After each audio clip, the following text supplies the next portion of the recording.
Hi, guys. Good morning. So, I am going to play the family interviews that were post trial.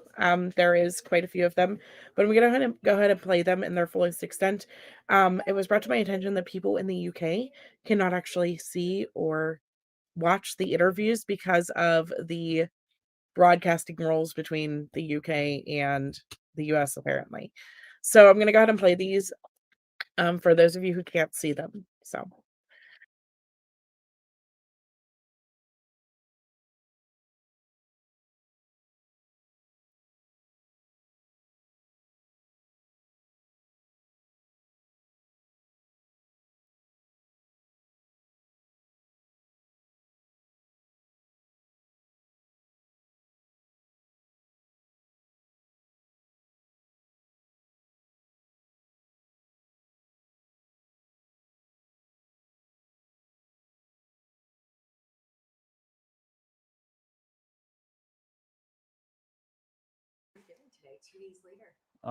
It's still a little heavy, just kind of a wave of emotions as it has been. So just riding the wave. Sure, yeah.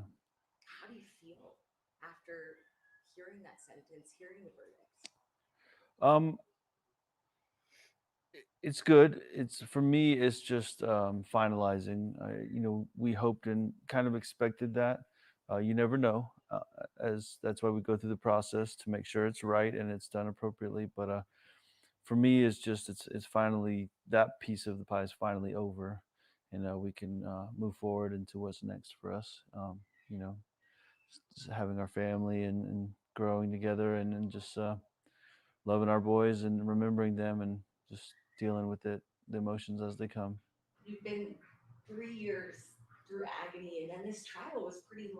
Mhm. But for me, it was there are bits and pieces that were very impactful.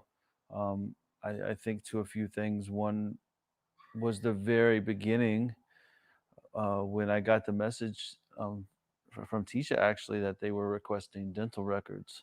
And if you reflect on what the judge said in his closing, I mean that was eye opening for me and alarming and gut wrenching from the very moment it started. And then moving on, just learning.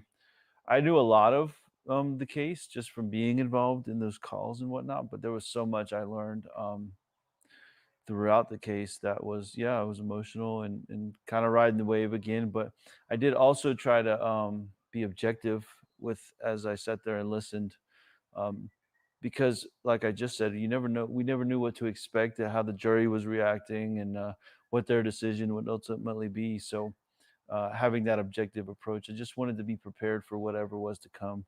We were confident in that the result would be what it ended up being, but you got to kind of have that preparation for the worst. So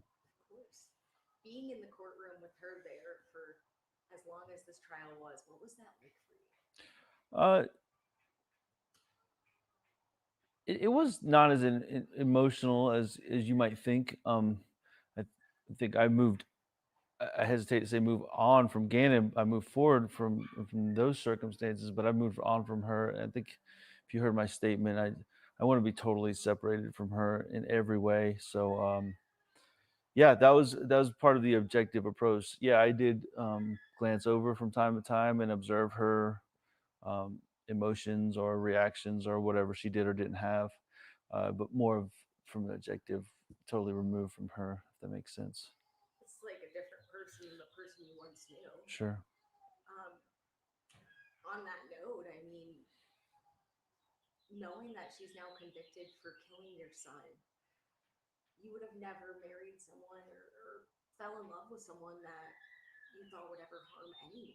Right. Right.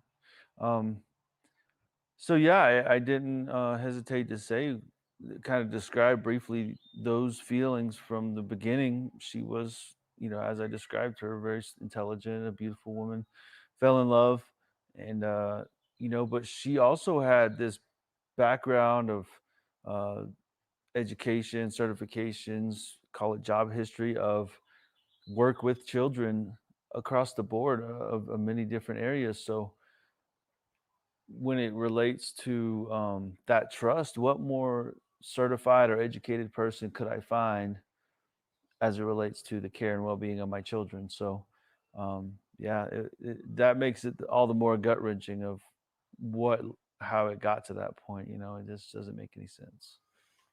You brought up in the trial that it was that moment when her car was not at that school. Mm. Walk us through those feelings when you realized that. So yeah, it was kind of a buildup. If and I know you follow it closely, but for those who haven't, there was kind of a buildup.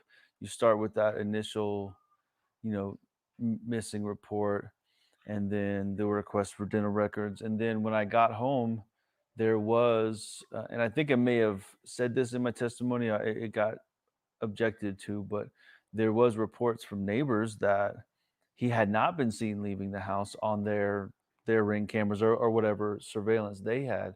So there was suspicion early on that the initial story wasn't even valid. And then that would have been that Tuesday. So Monday, January 27th, I got home on Tuesday from, and as you heard the story, she picked me up from the airport, and that whole scenario with the rental car happened. It was that afternoon, well, early evening, I came home from my first, interview with El Paso County Sheriff's Office, came home, Harley and Lena were there, as we've heard testimony to, and, I stopped in to check on them. They had plenty of food, I think people had brought pizza, and then I was like, "Okay, I'm gonna go out looking for him," and my thought was just, I was gonna go to Walmart over here in Fountain and check in the game section. It was somewhere he knew about, so maybe he, based on the runaway story, could have found his way there. Um, and then it occurred to me like, hey, I'm just gonna go drive and see. And I drove, and I literally drove around the school 3 times and didn't see the Volkswagen. And I remember leaving that parking lot, and there's a stop sign right there when you come out of French Elementary. There's a fire station right there. I stopped right in that area, called Detective Bethel, and that was my first real freak out moment. And I remember I was I don't freak out often, but I really was. I was out of sorts and kind of out of my mind a little bit, and freaking out on the phone with them. And they said, "It's okay, calm down, just come on back downtown." And that's when I went down and did the second interview. But from that point forward, as I stated, for me, she was, if you will, a prime suspect. So How do you get through those FBI calls that we heard? How do you keep your composure when I'm sure you're so angry and you're mm. so concerned about your son, and this is someone that you trusted, and she's just giving you these lies on the phone? I mean, how did you keep your composure? Well, sadly, looking back, hindsight's always 2020. There was other instances in our relationship where something would happen of a much lesser degree, obviously, where, maybe $100 goes missing, or at one point she took some money out of the bank account, and then there was a story fabricated. So I kind of had to play Sherlock Holmes in a couple other instances with her. Um, and so she kind of trained me for it. So I had that experience with her directly, obviously much less significant, as I already said. But then sitting there, I knew that, as I stated in my closing statement, I had to put myself in the mind of a killer, which was her mind, to try to get anything I could out of her. Obviously, working in conjunction with the FBI. Um, but yeah, it was brutal. I would some of those days were 6 8 hours long, and we didn't even hear half of the phone calls. There was so many more that I had to endure through. But I knew that was my way of helping to find my son. And from the phone calls we did hear, she did give kernels of truth, as the prosecution alluded to. One that sticks out tremendously is the where she went up north to meet the guy to get a bike or look for a bike, and Gannon had fallen off and hurt his head real bad. That was where she introduced his head injuries. So many times in those conversations, she introduced various injuries of his, which to me in the moment was impactful, but then later on, as we know, he was found in March, but we got the autopsy in July timeframe. uh, Learning about all his injuries from the autopsy, I immediately went back to those conversations, and she detailed most of them. So it was more of a hindsight feeling of like, I can't believe I made it through that. In the moment, it's just what I had to do. I'm So sure hearing them back in the courtroom must have been hard. it was. It's like reliving it all over again. But now, once again, the hindsight part, knowing the whole story, um, yeah, it was pretty hard knowing what information she had and how much she was manipulating everything. It was pretty hard. Was it hard hearing her argue that she was not guilty by reason of insanity in these mental health claims? No, I won't say it was hard. I think it was predictable, knowing her. Uh, Anything to prolong, um, the case, anything to prolong her exposure and the attention being on her. I am a bit surprised she didn't try more things. I call them shenanigans, but I'm surprised she didn't make it harder than she did. And as you heard, it was one of the uh, most significant or largest investigations that El Paso County ever has seen. So she did her darndest to make it hard on everybody. So Her not speaking at the sentencing, what's your feeling about that? surprised. We discussed that at length, and my family as well, that we expected her, to do that. I don't know if she took the advice of her attorneys at that point or what, but I was really surprised that she didn't testify and also did not give a statement at the end. I fully expected all of that. And I don't want to speak for anyone else. I think that was a widespread feeling that everyone I know was prepared for her to do that and how we were going to combat that.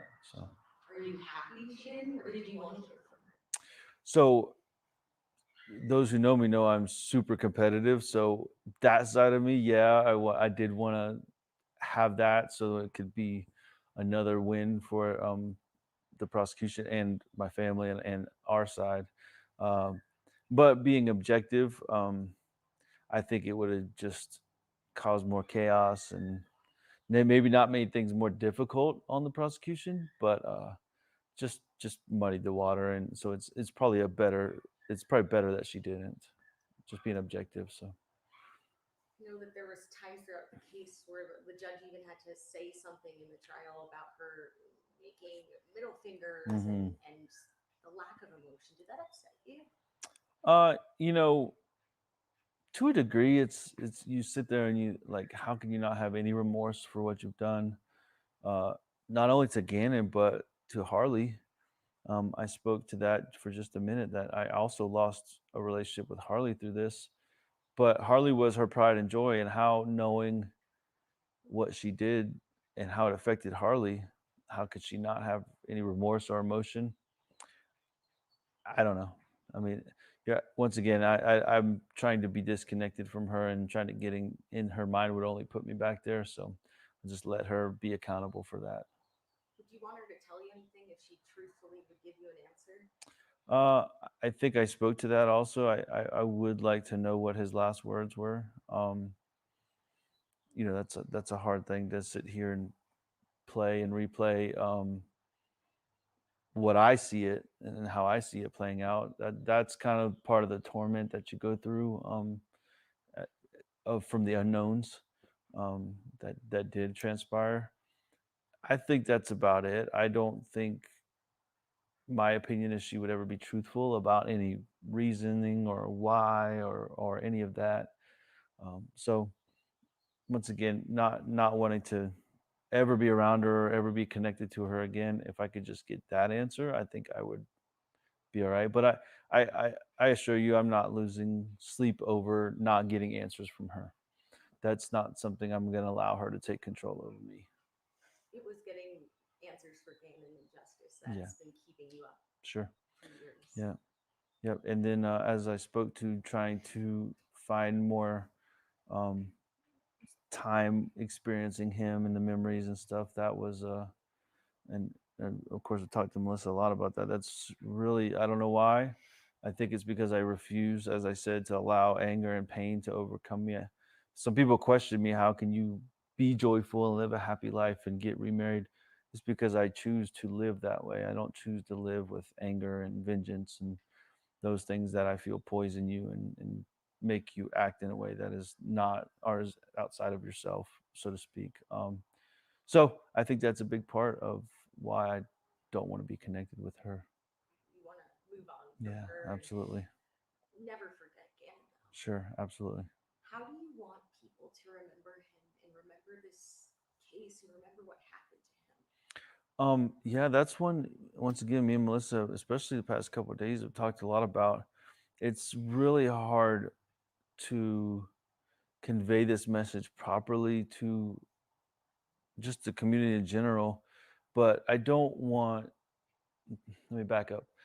This case was huge, and I can't not deny that. The judge said it was some of the most horrendous acts and facts of the case that he'd ever seen.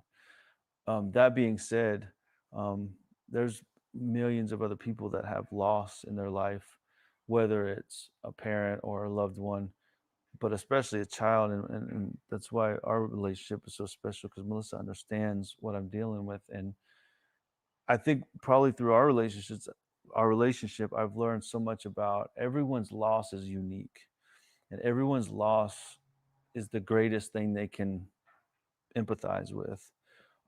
So for me to come out and say mine is larger, mine is the biggest one ever, I'm just not going to do that. Mine is mine, hers is hers. And all those who have loss, I can stand there and look at others with loss and really say, I feel for you. I can't imagine what you're going through because I've chosen to take that perspective. It would be really easy to stand up on the podium and say, this is the worst thing that anyone could ever imagine. Um, I think that would be a fair assessment, but I just don't think that's right. I think because we love and care for others, that we've chosen to take that path. So Um, what do you want people to remember about Gannon? yeah, absolutely. I think especially at the end, it really came out just how much. And I said it in my testimony. The very first witness was, as I was just loving. I think that one word sums it up. I mean, I quoted him as being a mama's boy, and I'll never change that. Did he love his daddy? Absolutely. He loved his sisters. His nana was another most important person in his life, which is Landon's mom. But he just loved everyone. And yeah, and I've said this too. It's coming from a parent. I think you want the world to think the best of your child, but I've learned so much through this, losing him, that his classmates and kids that go to church with him and people that knew him separate from me that I didn't even know personally, that was their reaction. He was just so helpful and loving to everyone, his friends and those that weren't his close friends as well. So I think that's it. Uh, just remember Gannon and just remember to love one another. That's just kind of a theme for our household: kindness and love. So Is that how you try to remember him daily by sharing love, spreading love, and doing as he would? yeah, I think if I live my life to honor him and his legacy, is to be who I was with him, and not change, because we had and me, him, and Lena had a great relationship, and it was based. The foundation was on that love, for one another. And one of my famous sayings, and they probably got tired of hearing it, but never knew it would come true, is, you know, we can replace the table and the carpet. And of course, the carpet came into play in the case, but we can get a new house, but we can't get new people in our lives. And the way we treat one another, not just our family, others around us, that really defines who we are. So, whenever, as you've asked and others have asked, what defines him, it's just love and kindness. You brought up how the judge said this is one of the most horrific cases he's ever seen.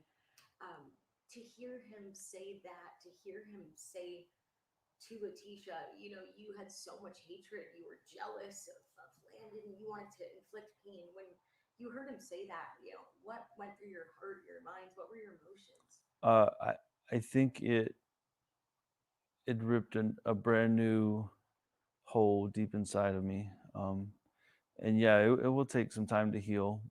from that, because you don't really, once again, I try to embrace my emotions but also be objective, and you don't want to walk around saying this is the worst thing that's ever happened to any child. But then you hear that from someone, a judge who has seen, you would think, the worst of the worst, and then he says this is what one of the worst, if not the worst of the worst. It kind of, it ripped a hole deep inside. And just to know that, that it happened to him being Gannon, uh that's hard. Especially, I try to be um, a good leader to my family and protect and provide all those things that I believe a father and a man should be. And then to hear that, I mean, it it it ripped a hole deep inside of me. So Um, they showed his pictures, from the autopsy. That I think it was one of the prosecutors said his body was in a box in the courtroom the whole case. And what was that like for you? yeah, yeah, I when Dave said that, that really, Mr. Young, I think he was talking about his picture, but he did say Gannon has been up here the whole time, and that, once again, that revved up some emotions. I think more figuratively than anything, because as I showed the picture at the end, I've known that he, he was cremated because his remains were so awful. But for me, it's just tragic that that's how he ended up, is just in a little box like that. As I stated in my opening, that when I first held him, and the last time I held him, he was only big enough to fit in my two hands. So yeah, I think Mr. Young did a great job o- of bringing it to a little bit of reality there. That that's what it's about. It's about Gannon, and they've had to, even his picture, we had to shove in a box while all the rest of the trial was going on. So I really appreciated that statement from him, and it revved up some emotions for sure. For you, this is all about Gannon. And I'm sure it was very difficult when it was really about her, right? Having to prove what she did in getting justice for him. That must have been unthinkable. Um, yeah, and once again, there's two sides. The objective side of me understands that um, that's the process. But then the father and the emotional side is, you know looking on the whole process, and she did her best to make it all about herself. And I know you've been here every step of the way, and early on, especially as she tried to create more attention for herself through different things she was doing. Um, I When I would release statements and speak to the media, was always trying to bring it back to him, um, because that's ultimately what it was about. What happened to him and his legacy, and the world getting to know him as it became more popular and more well known, especially. So Oh, absolutely. What do you want people at home to know, to take away from this story that we're doing today? I think, just to reiterate what I've said over and over, that you can't replace people, and just to, especially your loved ones, but others as well, just share that love daily. And we just discussed this the other day, but we make a purpose to make sure we look all of our children in the eye at least once a day, and make sure they know they're loved. And in the love we share, we make sure we probably overdo it, but we tell each other how much we love them regularly, because we know that it's only an instant away that you might not get that opportunity. So what I want to leave with the world is that I can lay my head on my pillow in peace with my relationship with Gannon every night for the rest of my life, because I know our last embrace was love. It was, as I always sent them away wherever, or if I was going for training or they were going to their mom's house, it was always, you know, a hug. I love you. I'm in your heart and you're in mine. That was our little saying. And that was the last embrace I had with him. And I can sleep peacefully at night knowing that. And I think that's what I want the world to know. Just cherish those moments and don't miss an opportunity to share that love. Absolutely. Melissa, he's so, I don't know if the right word would be humble, but he's so tough, right? I'm sure you've seen him go through so much during this case. Talk to me about what it's been like seeing him throughout this case and now after this verdict. Um, oof. He is humble. He's a proud father. Um, I can relate a lot to his loss, having lost a child. So when he does open up, and I don't know, I feel his pain when he expresses and he shares it. And this has been a long time coming. And yeah, when hearing that verdict, I did feel like it was like a weight lifted, and it's hard to put into words. Right. I'm like, how strong he must have been. Yeah, through this all. absolutely. Absolutely. Is there anything else that you guys want to share that you would want me to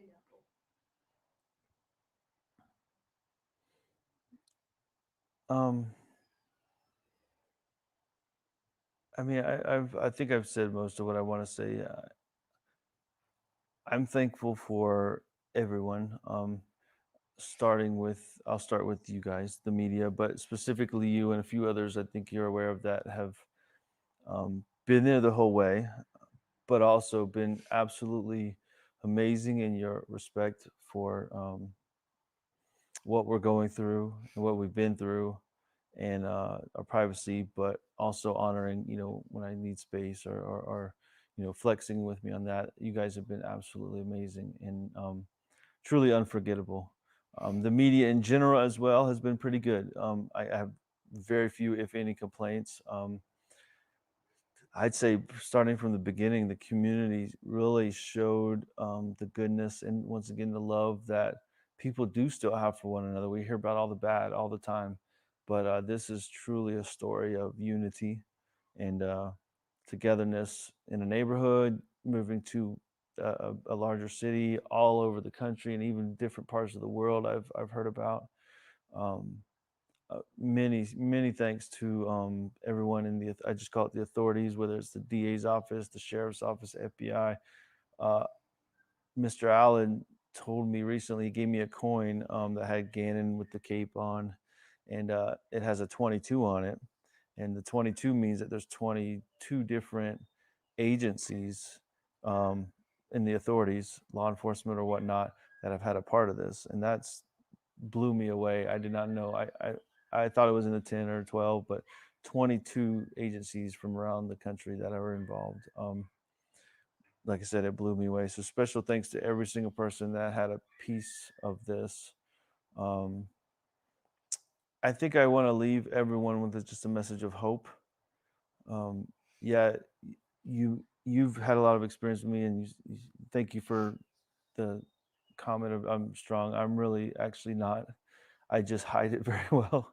Um, I I draw a lot of strength from this lady right here. I know she said the same, but her having gone through the same thing, and she hasn't missed a beat, and she knows when I'm struggling before I do. Somehow I accused her of planting a chip in my head when we were dating, because she knows all of my thoughts and all of my feelings as I'm feeling them and before I'm feeling them sometimes.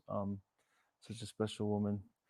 But a message of hope that, we pray that no one ever experiences a loss like this, or like she's experienced, or any other loss of a child, but that you can move forward. You can. It takes a lot, and it takes a lot of time, but you can put the pieces together, um, and you can show emotion and you can show feeling, but you can move forward and you can continue on.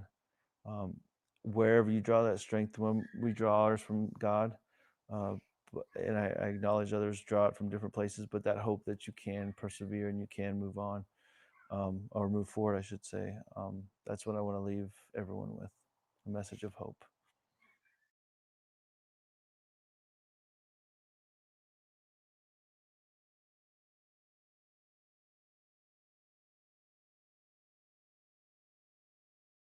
Our continuing coverage, the family of Gannon Stauch spoke to our News 5's Asher Portillo today after his stepmother, Letitia, found guilty yesterday of his brutal murder. She was sentenced to 2 life sentences without the possibility of parole. His family. But to hear it was words that I've been waiting for 3 years, dreading years. So it was relieving. I think today the dust hasn't really settled yet, but we're just trying to relax. Al Stauch wants to focus on the good memories of Gannon. He said he'll never move on, but he can finally move forward and begin healing. He would want us to be happy, to get along, for me and his mom to have a good relationship as far as the kids go. And that's what we're going to do. And that's the best way we can honor him, Ashley. Al added the past 3 years has been filled with so much anger, pain, and emotion. His son did nothing wrong. But to take the life of an innocent little boy, and I'll repeat it again, I think his only crime was that he loved his mom more than his stepmom, and that kind of sums it up. When asked what one of the most impactful parts of the trial was, Al said it was when Judge Gregory Warner said that facts in this case are some of the most horrific he's ever seen. That hit me at the core. That, I mean, yeah, it's my son. And for me, the loss, I can't explain how great the loss is. Gannon's mom, Landon Bullard, said she can finally breathe. During her victim impact statement yesterday, she wanted to remind Letitia of all the love she had before Gannon's death. It is a form of guilt in a sense. It's like, what else could I have given? She had it all, and she took it all. So, but she is not going to get a sick form of victory. And we're going to keep going on, and we're going to stay strong, Lena and Nova. Landon said the not guilty by reason of insanity plea was calculated. She also spoke about a video that was played a handful of times during trial. That video taken by Letitia one day before Gannon's disappearance. In the video, you can hear Gannon saying, "I'm just worried about my burns." You had no business making that video. None. Knowing what you are going to do, it's already planned. Had no business making that video of my son crying. You can hear the fear and love still in his voice begging.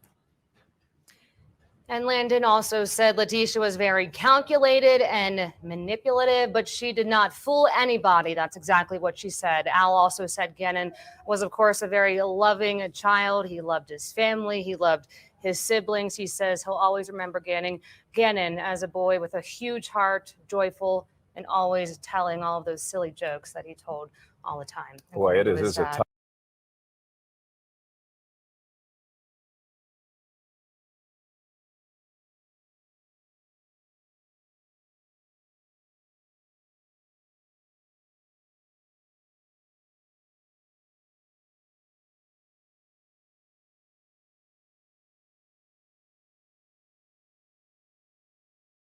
Did you see that the DA had made? Oh, he made this. Wow. Yeah. That's special. Did they give this to you today? They gave it to me last week, so I've just been carrying it with me. Oh my gosh. Yeah. That must have been a lot. It does. Landon, we are just hours out from the verdict that you've been waiting for 3 years for. What are you feeling right now? It's a lot of emotions, happiness, obviously, and the joy that comes along with it. But I also have a feel of emptiness still. It's just you have so many people here and so much support, and just to know that you're per se not normal life, but going back into that transition of your work and all of that, it's bittersweet, but it's also a triumph. It's a victory. So I'm just going to take that with happiness. It's a big present, a gift to so many people other than myself, if that makes sense. And I'm very thankful, extremely so happy.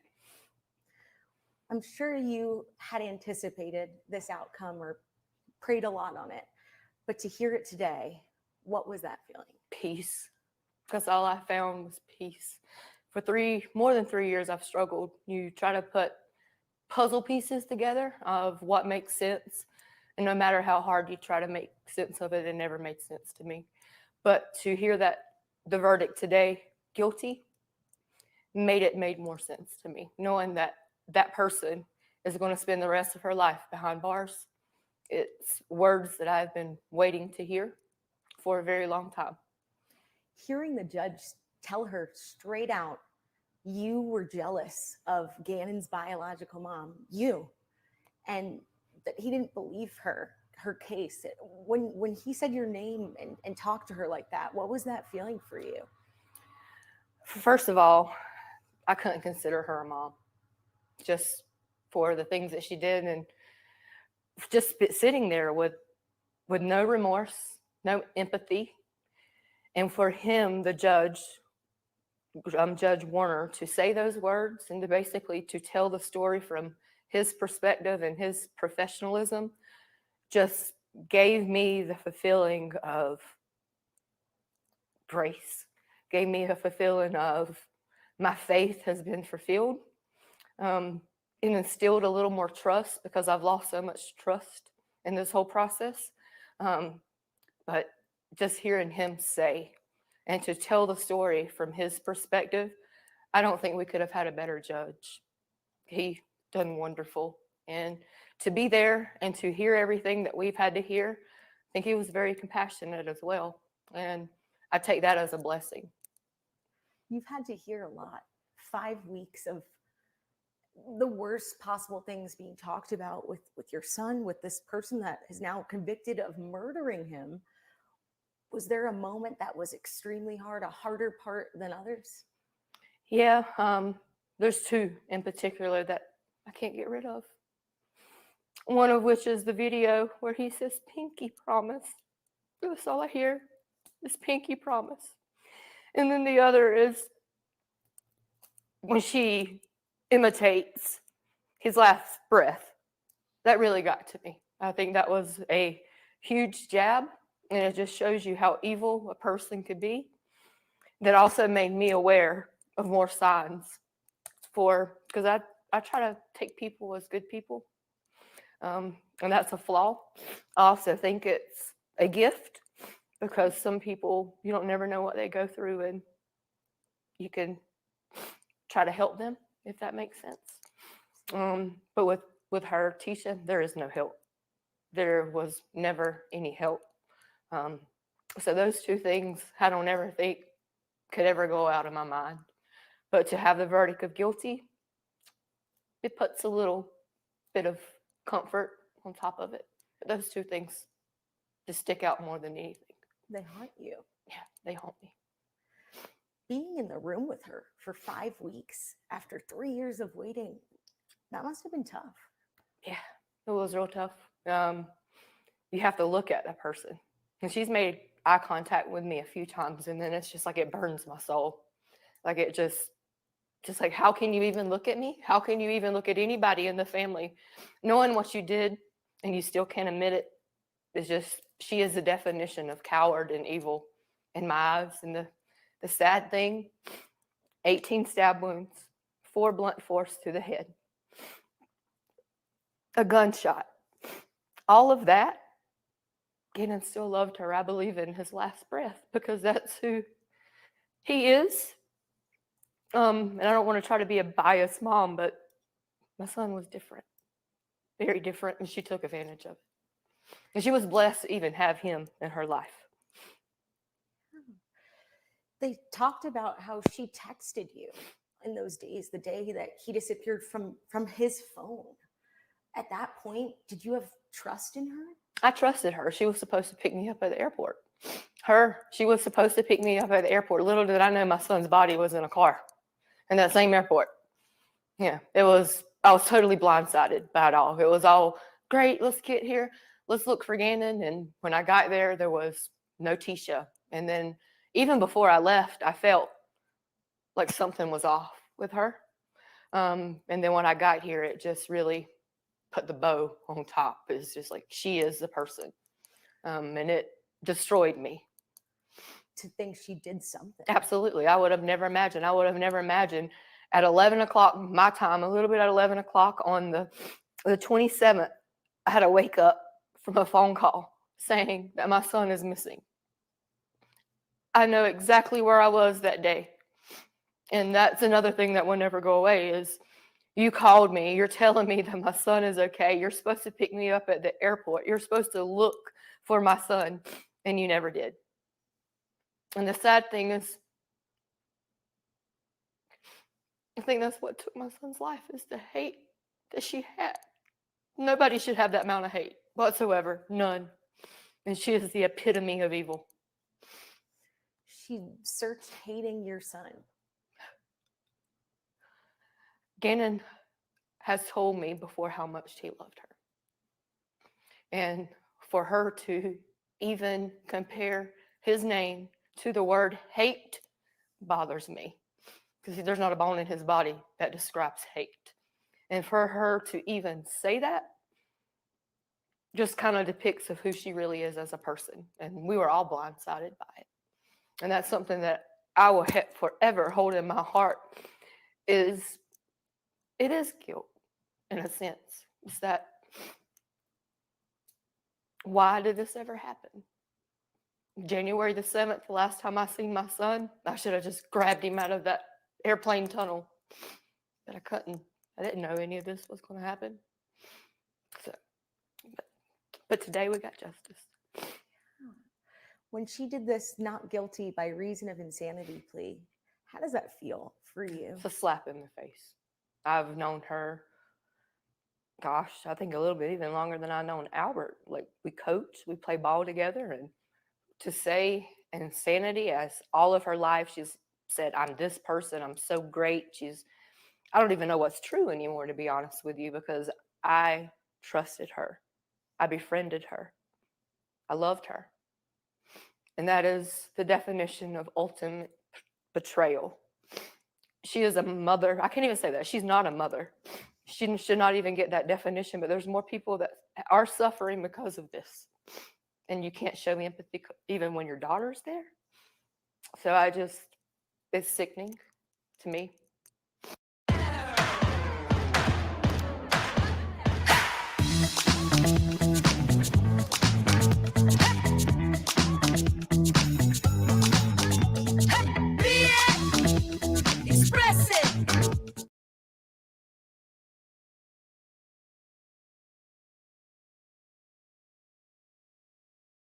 Are there times when you would love to have another address or phone number to use instead of your home address and personal number? Wouldn't it be great if you can manage and read your mail when away on business, on vacation, or abroad? Want to know exactly what's in your P.O. box without calling or getting in the car? Worry about theft of your mail and packages? Did you want to hear from her today in the courtroom? I wanted to, but I knew I wouldn't. Like, I've prepared myself for 3 years to understand that she will never tell us. And I know that I will probably live this life never knowing. And that's something that I have to carry with me. And I've accepted that. And I'm very blessed that my Lord and Savior can give me some form of peace when it comes to that. Peace, it seems probably like it's felt impossible after 3 years of what you've been through. So many delays, losing your son, all of this. What does peace feel like today? You can breathe. You can wake up. Like, I feel like I can wake up tomorrow knowing that my son had a life that is valuable, not only to me, but to so many other people that are in this community, that I can sleep knowing that justice is served. And so many people put so many hours into this, that my son's not just a piece of paper. He's a person. And it has been portrayed by every individual, from my family, from people on the defense team, to people on the prosecution. And I have to say this, the lawyer, I can't pronounce his name, but Tisha's one that starts with a T. Trellini. He even today stopped me outside and gave me words of compassion. And that had to be something hard for him to do. But for someone like that to have compassion, and the person that you're defending to not have compassion, I feel bad for him. I do. So peace is a big word. I know that my family, my aunt, my mother, my nephews, his friends, his teacher, his parents, his family, everybody involved knows that it's done. That little boy Blue, my hero, G-Man, Gannon, had a voice. He has a story, and it's been told. And peace comes from that because we have victory today. And I only had that peace one other time, and I call it peace that passes all understanding, is when I was on the road to Florence, South Carolina. Albert was driving, and I sat there. After 4 years from that, or 3 years from that, I'd lost a child, and I prayed. And I had a heat that went from the top of my head to the bottom of my feet and said, it's going to be okay. And for the second time in my life today, I have that feeling that it's going to be okay, that the Lord answered the prayers. And there were too many signs in this case that God was involved. And I'm very thankful for that. His body being found. He could have went a day before, 2 months before. Like, he could have just left, but for him to be in that bridge working on that was divine intervention. You can't tell me there's not a God or a higher being, period. And that has, amongst other things, that is one thing that has really made that significant for me, is through my son. Without that, them finding your son, which I can't imagine how painful it has been having him in the courtroom in a box. But without that, you might not be here today. Yeah, because you'd still be holding on to hope. I have a church friend back home. He went missing at sea, and they haven't found his body. And his wife just had a baby. And to know that a body, unfortunately, we have to say, that has not been found, a family is going to hold on peace, thinking that you're going to walk through that door. And that's a pain, 3 years that's going to last an eternity. And I'm thankful for that, because it answered a lot of the questions that we would have never known. And it's awful. My God, it's awful. Like, who can disrespect someone so much to drive on the side of a bridge, to throw someone off? That's just sickening to me. Like, how can anybody comprehend that? Like, I can't get it, but I'm blessed. This is the secret that your employers don't want you to know. If you're struggling to pay the bills, or sick and tired of being overworked and underappreciated at your job, never having enough money to pay your bills, you need to sit back to learn how ordinary people are starting a successful online business that generates more money without selling products. If that sounds good to you, I invite you to watch this 20 minutes video that changed my life by clicking the Learn More button. One thing about our online business is that you can run it while you're still working on your job. Then decide whether to cut down on your working hours or to quit later when you start making enough income from your business. Listen, joining our community will give you access to our step-by-step training. I think you said something really important. I am so sorry, guys, that the ads keep playing. I walked away for 2 seconds to go get a drink, and I was like, seriously, another ad? Both times that I got up to go get a drink. So I'm sorry about that. Today, you've said it to me maybe 3 years ago when we chatted, that this young boy in 11 years in his life has impacted and done so much more than most of us could ever do. Absolutely. That's another way I find peace, is Gannon at 11 years old has done more things in his short life than a lot of us ever will. Like, I've had letters from all over the world, classmates, parents, family, that have wrote letters saying that I'm so thankful I've never met your son, but I'm thankful that I have met him, because now I value family. I can look for signs. I'll take every little memory as it comes, capture every moment, and just to take a smile as a smile. And Gannon had that. So much love. Like I said earlier, he is my hero. And from the day that he was born, he became my hero, and he fulfilled that cape very well through many people's lives, not just mine. And I didn't know this until the case, and this is how I feel like the Lord works is he plants seeds. And this is just a seed that is planted that I feel like is going to continue to bloom the rest of our life in the name of Gannon and the great deeds that he's done and the community. When I tell you a drop of a dime, a community, a state, a city came together, I cannot embellish that. Like I'm still like in awe of people coming together. And it's heartwarming. It's truly special. And he did that. He did.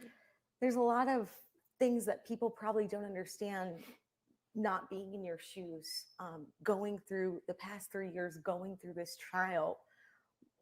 I'm sure you have learned a lot that you never wanted to learn. Enlighten us. What have you been going through? You didn't even know some of the things at first, right? None of it. A lot of it I didn't know. But that comes with a case. If people go through this, I would urge you to listen, because you're kind of forced to stay quiet in a sense, because that could jeopardize everything. And being a mom or even a family member, the only thing that you want to do is just get it out. And that's hard. 3 years, you just have to sit here and you hear awful things. People talk. What I've learned to know is the people that care for you, they know who you are. You don't have to explain yourself. And that's for anybody in general, is that be yourself, love your family. Stay close to the ones that love you. Fight like hell. Don't ever give up. Don't ever give up. Hold strength as long as you can hold it.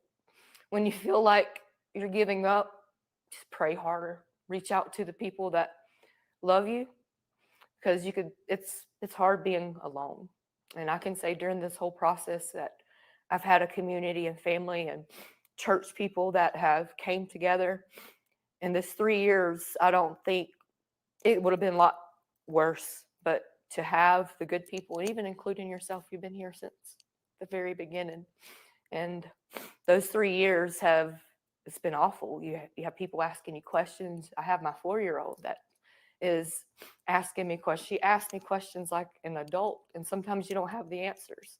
And the only thing that you can do is move forward, do the best that you can. I'm going to hear his story, but the 3 years it's been awful. Every day is like you're reliving that first day. Some days are worse than others. And then some days it's like a roller coaster. It starts all over again. But I'm thankful, and I'm hoping something with Gannon's name that other people don't have to go through the things that you go through when you lose someone that you love, especially a child. And through this, I hope that there's something that can be done. A law change or something. Absolutely. Children are our future. And sometimes we tend to forget that we get more focused on our daily lives and we forget about the innocence that we have right in front of us. And I'm very thankful for sure. Gannon, Lena, and Nova has taught me more than anything in the last 3 years. And that has given me the peace that I need, along from the support that I've had from very close friends, Janie, Sarah, my Aunt Veronica. 1,195 days till we've waited. It's a long time. Nobody should carry that pain, period. And sometimes you just wake up and you're like, this never happened. And then just reality steps in. But having the judgment today that she's guilty can give me some better thoughts. Do you think it will end that cycle, that nightmare every day? Or do you think it'll just make it a bit easier? I think it'll make it easier for sure. There's never going to be a moment that goes by that I just wish he would walk through the door. I long for that, but just to know that today is the day out of these 3 agonizing years that my son has justice. Without a shadow of a doubt, I know that he is happy. I can see that smile. And that's something that I haven't been able to see. It's like I see the pictures, but it just tears me up. I can see that smile today. And it gives me the relief for sure. there's so many things for 3 years that you probably wanted to say, but you couldn't. What would you want to say to Letitia that you weren't able to? My human side comes out.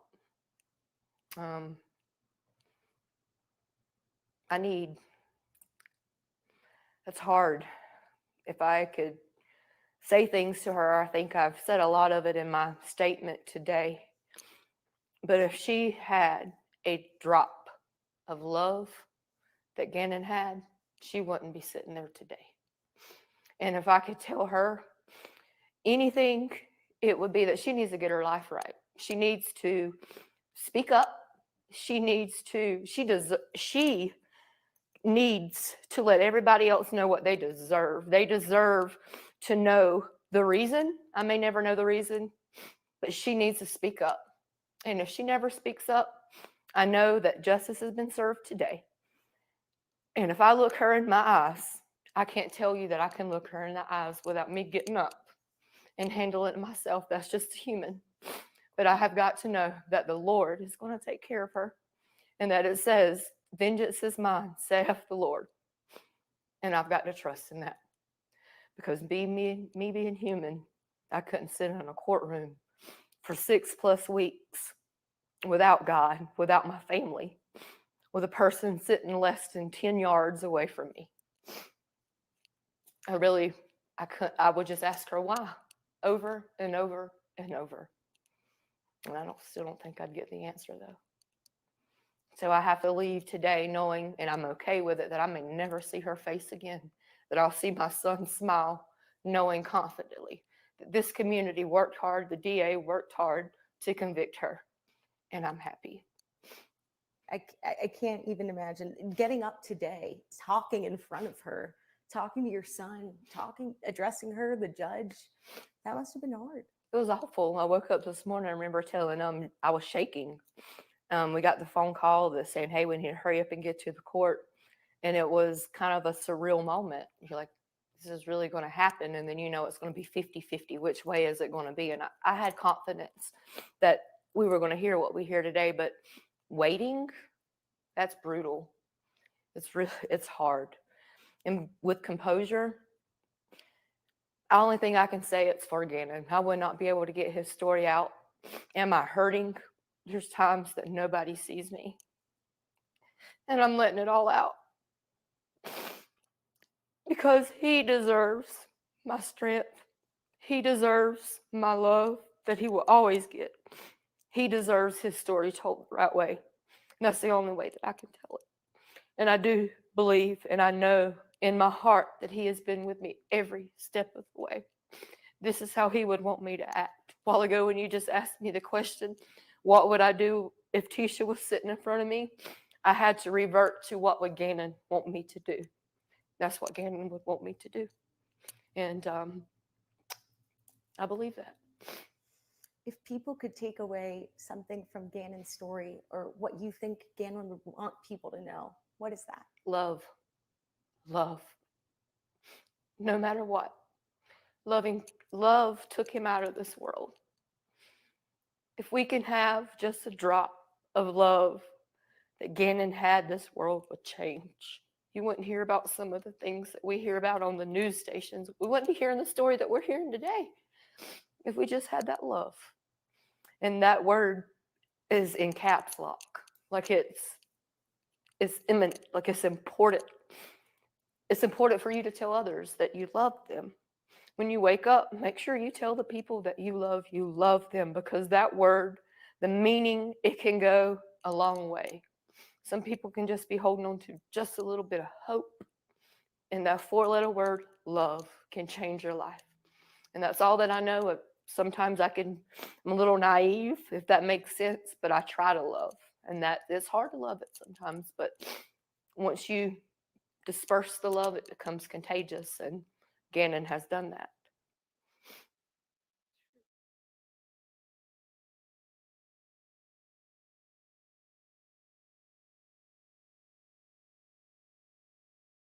It came up throughout the trial that Letitia was pretty manipulative, the way it sounds, of not just yourself, but others in her life.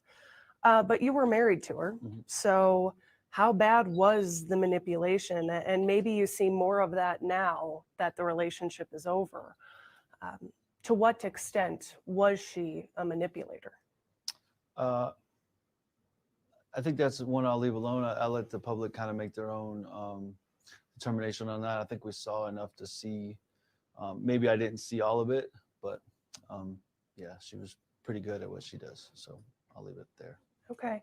I asked Landon this as well, but it would be pretty understandable for someone in your position to choose to not do interviews, not speak up. But you guys have done interviews since pretty early on in the process. I know you've had your points where you've asked for privacy, but you've been, in the grand scheme of things, pretty vocal. Why is that? And is there any part of that coming from wanting to be a voice for Gannon? I think that's the totality of why I did it. Maybe going back into the previous question a little bit, I think we see that Tisha was very much about herself, and she was the star of the show, or tried to be the star of the show. And intentionally, every time I felt that that was happening, I would offer a statement, or I shared a lot through my church and their Facebook page, and did a few interviews along the way. But that was the most important part, that this was about him. And I keep drawing on what the judge said. I think when the judge scolded someone in the crowd towards the end of the trial, he brought that up. He's like, this is about that little boy. And he also, once again, was fair and said it was, about someone who might spend the rest of their life in prison. But, the gravity of the situation is really about Gannon and what happened to him. Okay. I know we've heard throughout this that Gannon was a mama's boy. He loved Landon, but there's something to be said for a bond between a father and his son. Was there anything that you can tell us to give us some true insight into that relationship that only you now can speak to, that special bond between father and son? Yeah, he was my firstborn son. I have another baby son now, and I call Melissa's children my sons and daughter as well. But yeah, he was my firstborn, and at that time, my only son. And yeah, I've shared a few moments along the way, like in my statement, I shared about, we're so excited about beating the Zelda game, and just so many things along the way. And I think I wish I had all my pictures from his life here, because that just really sums it up, the different things moments we shared, playing Ninja Turtles, or he loved Thomas the Train when he was a little boy, and just sitting there and spending those moments and hours with him, just going trains around the tracks.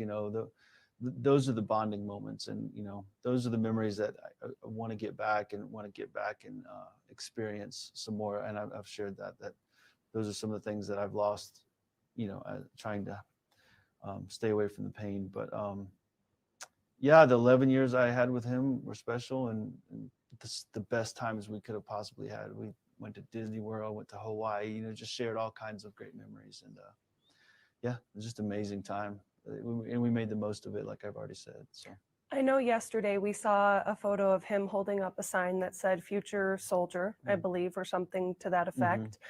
He was only 11, and I didn't know what I was going to do at 11. Right. But did he ever express any desires of what he wanted to be when he grew up? And secondary to that, did you ever have a vision as his father of what you saw him becoming in his future? Yeah, so I came, obviously you've heard I'm in the military now still. Came from a family history of that. My grandpa served in World War II in the Navy, and other members of my family as well throughout the years. So yeah, I had told my children, I expect you to, when you get older, maybe not the military if you choose not to, but some form of service needs to be a part of your life, needs to be kind of at the foundation of your life.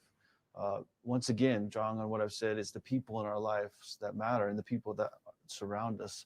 And so what we can do to serve others, whether it's working in the kids ministry at church, or going to the soup kitchen, or whatever, different versions of that. But that was a huge part of how I was raising them. And if you ask Lena, she'll still talk about, oh, should I join the Air Force or the Army, jokingly in her mind. But no, Gannon, what he wanted to be was a video game designer. That's was his big thing that he always said. And I actually was a little surprised when I got that picture from his fourth grade teacher. I remember getting it in the moment when they did that. It was, I think they went through a few questions of what do you want to be when you grow up, put it on a sign. And I was blown away when he said future U.S. soldier. But it just goes to back to our bond, like you said, and back to my intentionality and how I was raising them to have a core or foundation or mind for service of some degree. So, Okay. With Gannon's case, obviously, it gained attention locally very quickly and eventually across the United States. And I can't point to an example, but I wouldn't be surprised if people outside the United States have heard of this. But not every missing child or child death investigation gains that kind of momentum. Why do you think Gannon's case gained the attention and the support that it did? What made it different? I don't know. I can't speak for the mind of everyone. I feel deep down inside that Tisha's actions drove a lot of that. It was kind of a polarizing thing. You know, of course, everybody has a heart. I say everybody, but the community at large has a heart for children. And I've wondered that same thing too, as I've seen other news reports of, you know, missing 12-year-old or this happened to, you know, horrible thing happened to a child here or there. Why did this land on our shoulders? But as we learned, ultimately through what the judge said, and I've already referenced this, the heinousness of the crime, I think warrants the response. And I don't think that's selfish of me to say. I didn't understand how horrible it was, truly. For me, it is horrible, but when the judge said that in his closing, that impacted me to my core, that this was truly a horrible, horrible thing that happened to my son. And I think, especially once his body was found across the country, and then the autopsy came out and we learned about what happened to him, I think that kept the momentum going. And do I think it would have ever faltered or fell off? Probably not, based on how it started. But that definitely kept that momentum going of the community support and just how many people have tuned in. Okay. I think one of the other reporters already kind of sort of asked you this a little bit, but you said yesterday that you want Letitia stripped of your last name. How infuriating was it for you, and if that's the wrong word, please correct me, to have her referred to, and this whole case has been known as the Stauch case, Letitia Stauch. I mean, how was that for the past 3 years, knowing that that was the name attached to her? Well, and this is going pretty deep on this one, but if you think about it, based on her searches, we learned from the evidence, she was not happy with me, and that's fine. She didn't want to be there. We've established that. I've attested to that as well. So then why is it so important to keep a hold of that? She didn't show up to our divorce hearing when that finally went through. So why is it so important to hold on to that, except possibly to stick it to the man, if you will? So yeah, it's pretty infuriating because I know the intent behind it is to have that being said aloud in the public, and that I would be hurt by that. And sure, I was hurt by it, and it's infuriating. But once again, I'm not going to let that take over my emotions and control me. But I did state that in my closing, and I don't change it. It's hard and it's infuriating. Okay. I'm just going to look over my notes here. I think I probably asked you everything on my list.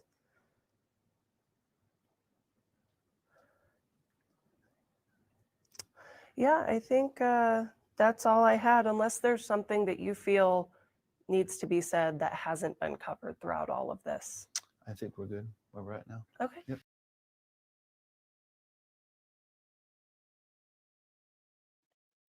So the same day that one was done, Landon also did an interview with them. But see how this one has like the watch the raw interview of Gannon's father. I don't see a raw interview with Landon. I just see 2 different clips that has Landon in them. So we'll watch those 2 different clips. It doesn't look like they have the full the full thing there for her. Continuing our coverage of the verdict of the Stauch murder trial. We're hearing from the victim's mother after that guilty verdict. Landon Bullard sat down with our Melissa Henry, and she says misinformation was spread about her by Letitia Stauch, which came to light during the trial. At various points in the trial, we heard Letitia Stauch speak in previously recorded phone calls, and we saw videos. At times, Letitia Stauch said Gannon's mother had a drug problem and was homeless. At one point, Letitia said she took care of Gannon and his sister because their biological mother did not want to.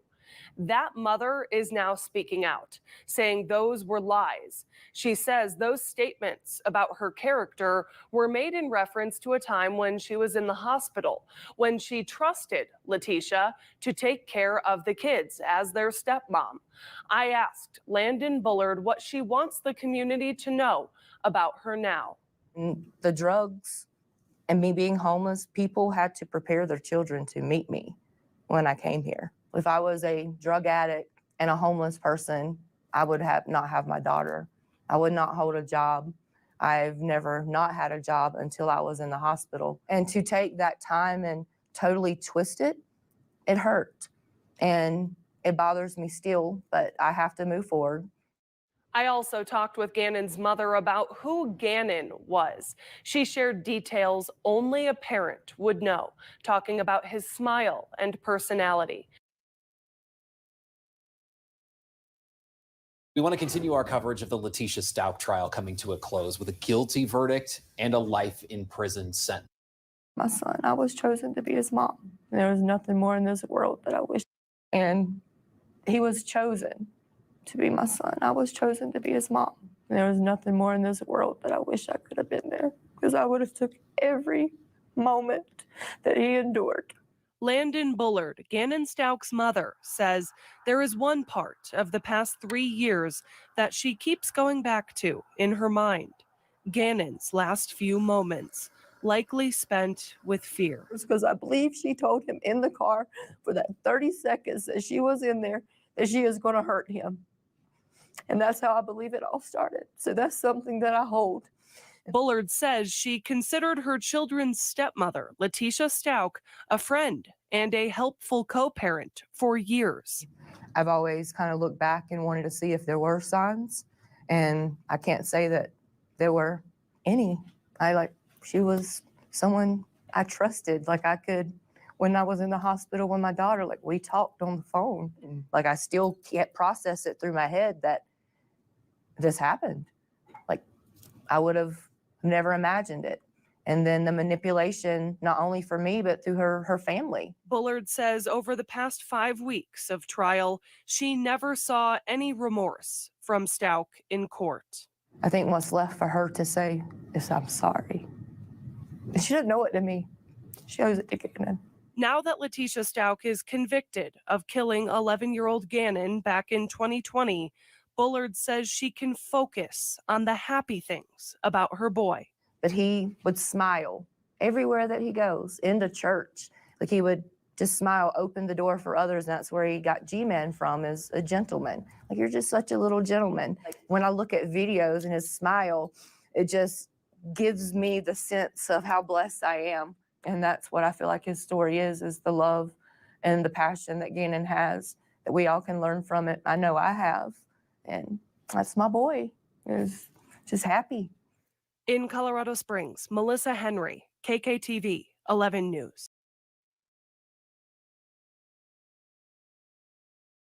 All right. So that was all of them. Yes, and we ended right at 11:11. What are the chances, Tammy Clips? Oh, if that isn't a sign from Gannon. Wow. Yeah, all the family interviews ended right at 11:11. That's so amazing. I'm glad to be here with you guys today and watching these. I decided to stream them because somebody had told me that people in the UK couldn't access some of them, and so I wasn't sure which ones people had been able to see and which ones they hadn't been able to see. So I figured I would just take all of them and put them together. I think that was all of them. If there's links to any more that you guys think need to be uploaded or that need to be on here, please let me know. and I can get them up for you guys. Yeah, it's not a monetized video. They're going to copyright strike it because of it. We literally just sat here and watched the interviews, but I wasn't going to pause every minute either for fair use. So I love that photo too. I know she will. Yep.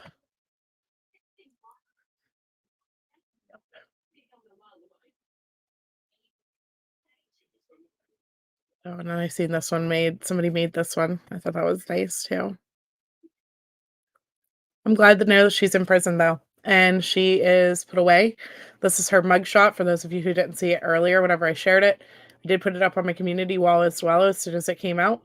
And we are, yeah, I mean, she's in there. Her ending sentence date is 125 of 9,999. No hope for parole. And she's just there forever. I hope every minute of it is miserable.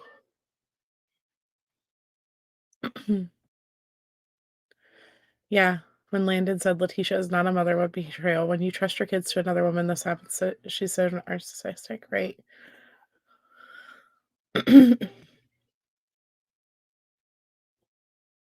Yeah, I've seen some really good ones done on Facebook too, Laurel. We have stole several of them to share. People do such great work. Yes, they did transfer her to a different facility, Jinx. This is her arriving today. So she is at the Denver Women's Correctional Facility. Wonder what the reviews are like for that place.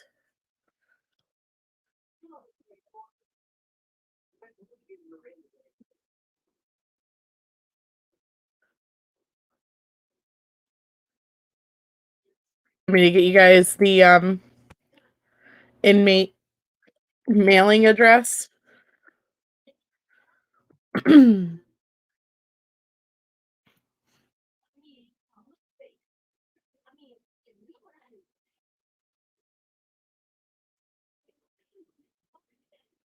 Here is her mailing address.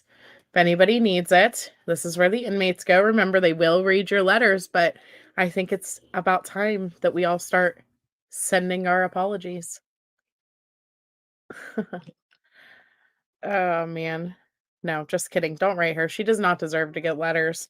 She doesn't deserve to know that anybody is thinking or breathing or even talking about her anymore. She deserves to just rot alone in the dark, in the cold, in a horrible cell. I hope they put her in one with like a leaky roof, rats in it, all the same thing. All the same things. It's like 1-star rating. Do they do jail reviews?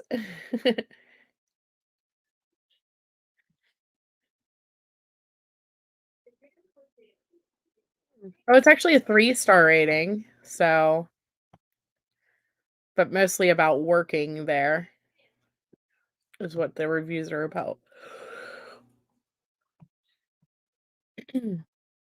Oh my goodness. It is Denver's Colorado Women's Prison is ranked very high on the rate of sexual misconduct by the staff. This is what comes up.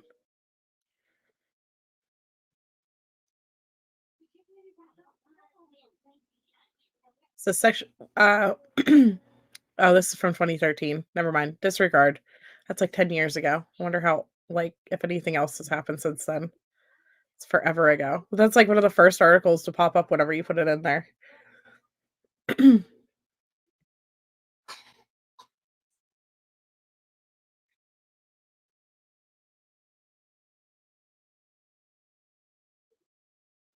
Oh, I hope these 2 officers are still employed there.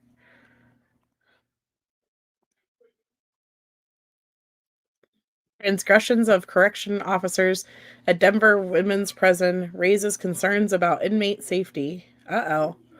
2 former correction officers at Colorado Prison in Denver are now facing criminal charges. They remained employed despite past personal transgressions, prompting civil rights attorneys to blast the state's management of the facility. The officers were fired after they were criminally charged.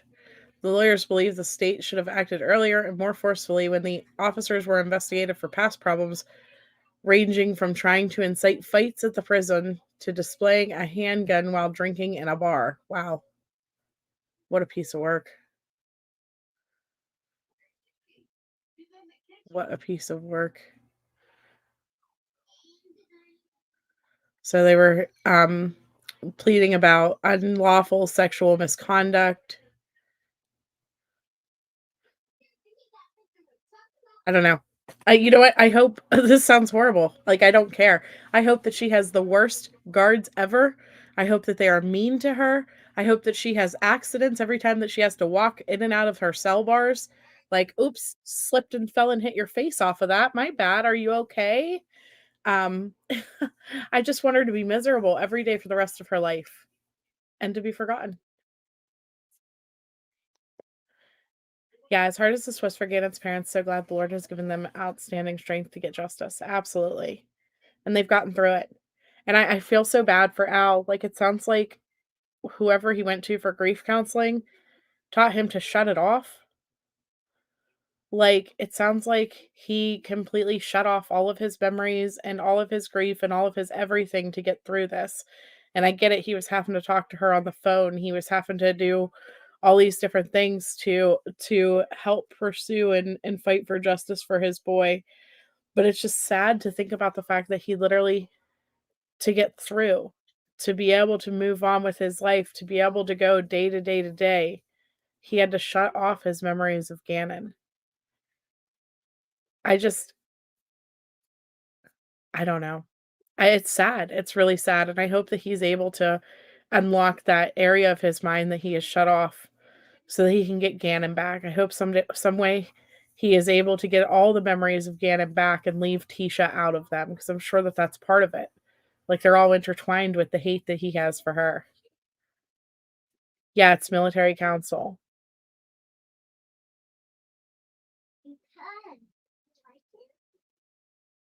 No, Seal, this is where she's going from what I can tell. This is where she'll be now. You think it's a military thing, your boyfriend is like that? I know, I hate that men are taught not to cry and to be macho men. It's awful. It's just sad. It's devastating to think about. Landon has been so strong for all of these years, sharing every memory with all of us. You know, we all love Gannon so much because Landon has shared every piece of Gannon. Everything. And then Albert, on the other side of things, has had to completely just shut off in order to get through. And it's just really sad to think about. It's a real thing to mess with the food for child murderers. Like, drop a tray with no food, squish the food, put God. Oh no, Jet's mom, how unconstitutional. I can't. I just don't care. I would be a horrible guard. I would never be able to do it. Never, ever. I'd be like, oh, are you in here for doing that? Wow, that's so sad. Oops, forgot to take you for your shower this month. Oops, forgot to let you go out for your rec time. My bad. I would be horrible. I would be absolutely horrible. Oh, did you want to book off the book cart so that you could get through the day? Hold on. Oh, sorry, it couldn't stop here today. Yeah, no, sorry. I'd be horrible. I would be horrible. Yeah, T wouldn't care about the shower. That's true that. True that. Oh, man.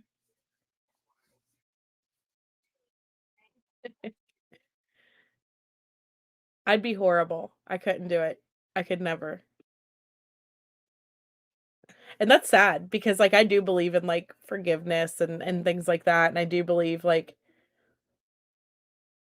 mm, like, I am a Christian. It's just it's very, very hard for me to think about these people living like normal people inside of these jails anymore. It's very hard for me to think about that.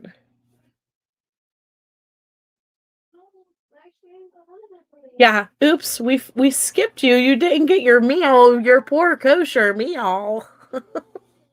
My bad. Hmm. Yeah, all out of everything you need today.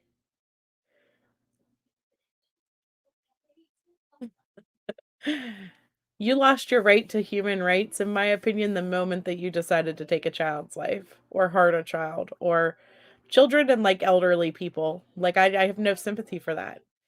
The only time that I think that I could consider being like okay with a murderer is if it's done like if it's somebody who accidentally killed somebody, for example, like manslaughter, vehicular manslaughter or something like that. Where it's a true accident, like they did not mean to do it. They're serving their time and stuff like that because it was a true accident. I don't know. But I have no sympathy for these people who are murdering kids left and right. Like, no. Yeah, correction officers have one of the hardest jobs. They probably go through so much counseling. So much counseling. They need to if they don't, because I'm telling you, like I could not. I could not. You're Catholic, you'll pray for her mistreatment. Oh, no. People are gonna be clipping Sleuth Mom, like, talking about hurting people. Shh, we didn't talk about this at the end of this live. I just can't. I have no sympathy towards anybody in those situations.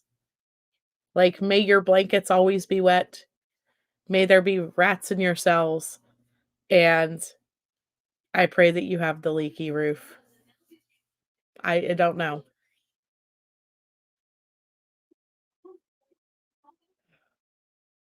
I feel bad though, because at the end of the day, there are people who have to work with these people, and it is a dangerous, dangerous job. And I have my best friend works in a prison. I have a best friend who works in a prison, and so I know what he goes through on a day-to-day basis with some of these people. He's trying to become a state police officer, and that's where he's at in the meantime. And it's just I don't know. I don't know how they do it. I just don't. I just don't. High logical one. Yeah, fair game, child killers for crossing the line. I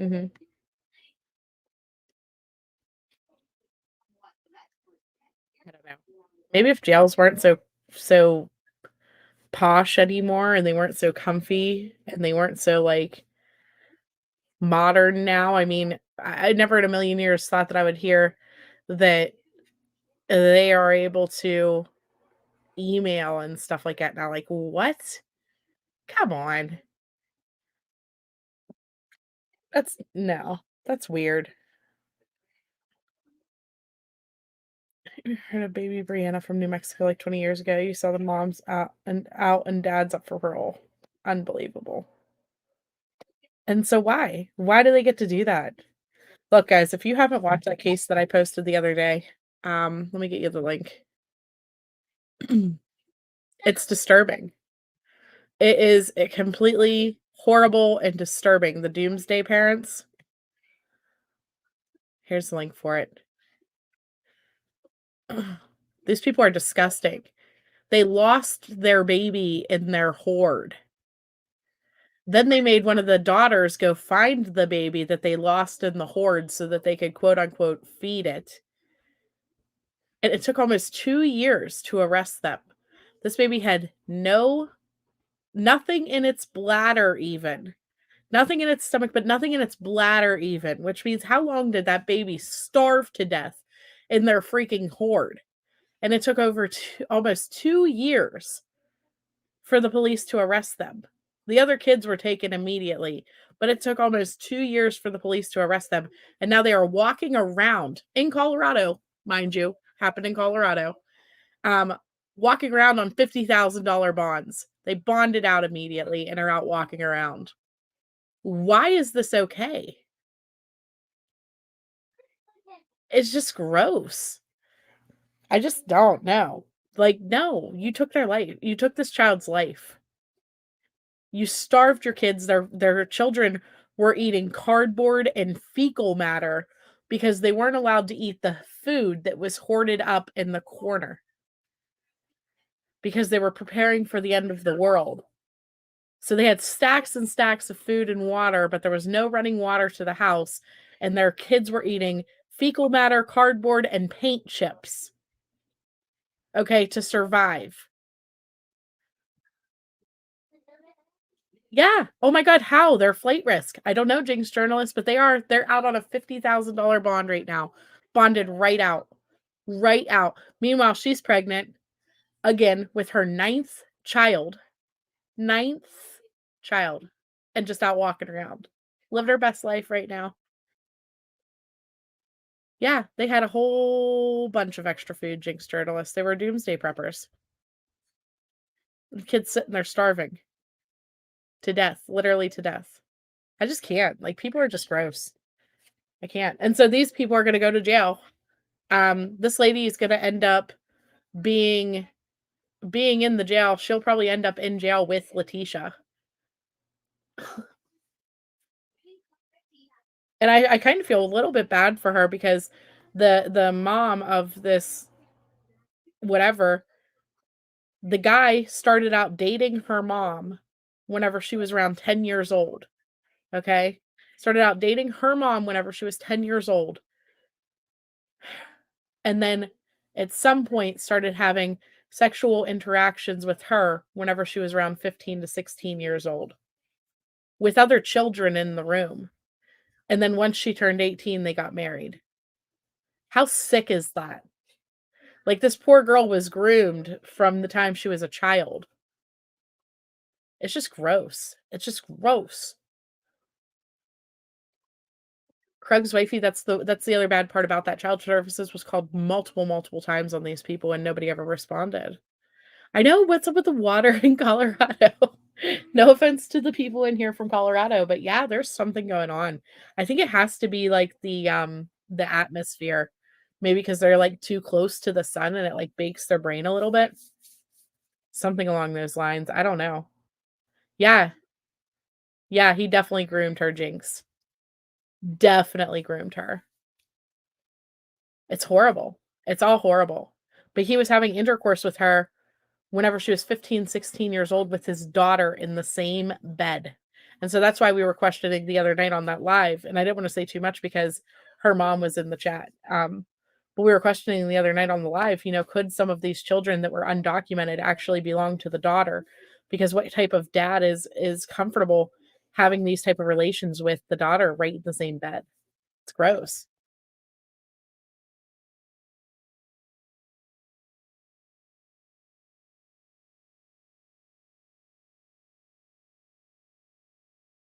No, I didn't see that still. That's horrible. But anyways, guys, I'm going to go ahead and jump off here. Go watch that video if you haven't already because it's a really twisted story. Really twisted story.